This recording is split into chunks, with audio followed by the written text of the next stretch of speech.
ഹരേ കൃഷ്ണ. ഗർഗഭാഗവതം അധ്യായം 28. ഉത്തരകുരുഖണ്ഡ വിജയം. പ്രദ്യുമ്നൻ സുമേരു പർവ്വതത്തിനു വടക്കുള്ള താഴ്വരയിൽ സ്ഥിതി ചെയ്യുന്ന ഉത്തരകുരുവെന്ന ദേശത്തേക്ക് പോയി.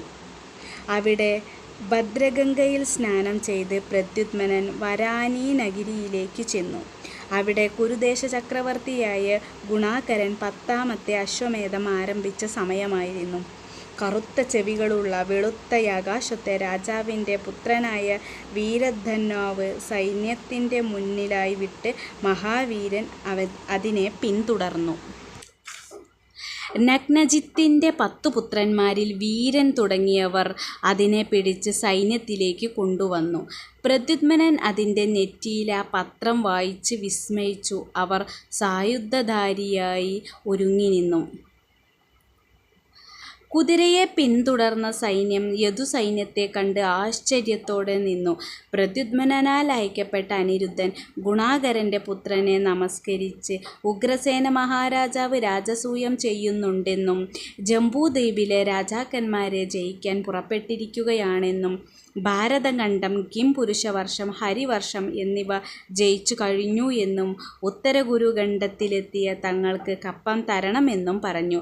കപ്പം കൊടുക്കില്ലെന്നും യുദ്ധം വേണ്ടി വരുമെന്നും ഗുണാകരൻ അവിടെയുള്ള വരാഹമൂർത്തിയെ തപസ്സു ചെയ്ത് പ്രത്യക്ഷപ്പെടുത്തിയിട്ട് ഭഗവാനാൽ അല്ലാതെ മറ്റാരാലും വധിക്കപ്പെടുകയില്ല എന്ന വരം ലഭിച്ചവനാണെന്നും ആകയാൽ അദ്ദേഹത്തിൻ്റെ യാഗപശുവിനെ ഉടനെ വിട്ടയക്കണമെന്നും അല്ലെങ്കിൽ യുദ്ധത്തിന് ഒരുങ്ങണമെന്നും വീരധന്വാവ് പറഞ്ഞു.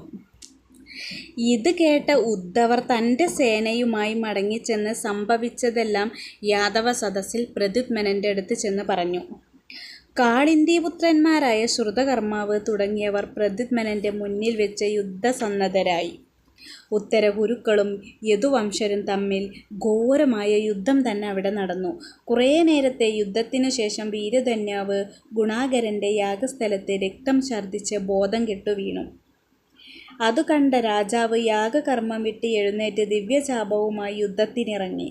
അപ്പോൾ ധർമ്മജ്ഞനായ വാമദേവൻ രാജാവിനോട് പരിപൂർണതമനായ സാക്ഷാൽ ശ്രീകൃഷ്ണ ഭഗവാന്റെ പുത്രനായ പ്രദ്യുമ്നനാണ് ദിഗ്വിജയത്തിന് ഇറങ്ങിയിട്ടുള്ളതെന്ന സത്യം പറഞ്ഞ് ധരിപ്പിച്ചു.